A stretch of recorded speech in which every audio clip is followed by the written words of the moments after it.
Hey, good morning, Kinship Youth. Pastor Greg got my thought for the day. All right.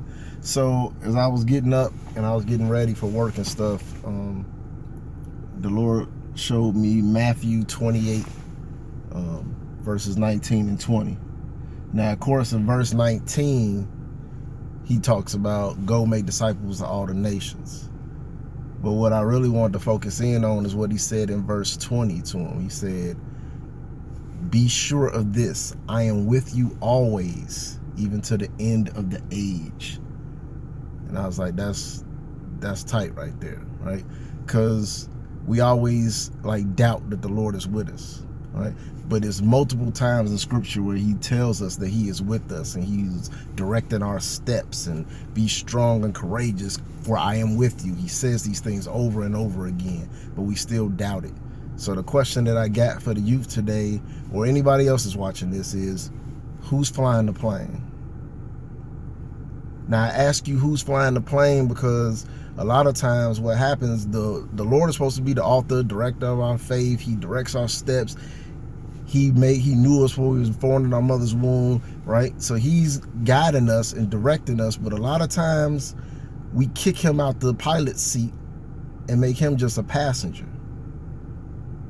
And we're still sitting in the co-pilot chair, but what we do is we stick everything else in the pilot seat, which baffles me, right? If we're going through pain or we're going through a struggle, we'll put somebody else in the captain's chair to navigate us through that. Like if we're hurt about something, we'll put alcohol or drugs in the captain's chair to navigate us through our pain, but it never works.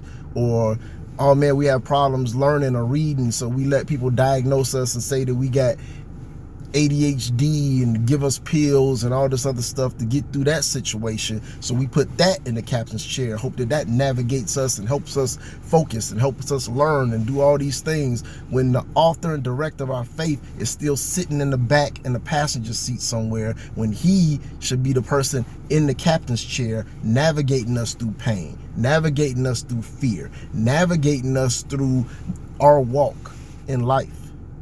He's right there. But we always restrict him to being a passenger. And then we put the things of the world in the seat. And that's why we keep switching out pilots. Almost every other week, every other month, we putting a new pilot in the seat. Like, I need something to help me get through this. I need something to help me get through that. I need something. Man, let me put somebody else in this pilot's chair. Let me put MTV and VH1 and let them guide me. Let them direct me. Let me put some of these rappers in my front seat. Let them direct me. They know what to do. They do it for the culture, right? Let me put them in the captain's chair. So we put all these people in the captain's chair, hoping that they get us to our destination, when the author and director of our steps, the author and director of our faith, the one who formed us, is sitting right there saying, I know how to get there. If you let me drive, you let me fly, I'll get you there. It just baffles me. And it baffled me this morning while I was up thinking and praying. I'm like, if he says he's with us to the end of the age, he said, be sure of it, right? Be sure of this, I am with you to the end of the age. So if he's with us, then why the heck we getting him and putting him in the back? He should be right there. He should be driving, and we should be in the co-pilot seat enjoying the view. That's real talk. I need everybody to think about that this morning. Who's flying your plane? Who do you got directing you? Who do you got showing you where to go? Is it the Lord? Or is it the world? Or is it your buddies? Or somebody else? That's why we're doing this series, Who Am I? Am I who my friends want me to be? Am I who the world wants me to be? Or am I who the Lord has called me to be? That's real talk. Stay blessed. I love you guys. And I'll catch y'all back soon.